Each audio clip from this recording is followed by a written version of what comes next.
അടുത്ത ക്രൈറ്റീരിയ ആണ് triple S criteria, അതായത് ട്രിപ്പിൾ സൈഡ് ക്രൈറ്റീരിയ.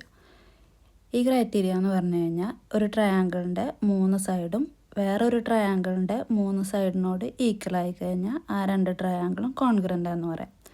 ഇപ്പോൾ ഈ ട്രയാങ്കിൾ എ ബി സി എന്ന് പറയുന്ന ട്രയാങ്കിളിൽ ഈ എ ബി എന്ന് പറയുന്ന സൈഡ് സി എഫ് എന്ന് പറയുന്ന സൈഡിനോട് ഈക്വലാണ്. അതേപോലെ ബി സി എന്ന് പറയുന്ന സൈഡ് ഡി എഫ് എന്ന് പറയുന്ന സൈഡിനോട് ഈക്വലാണ്.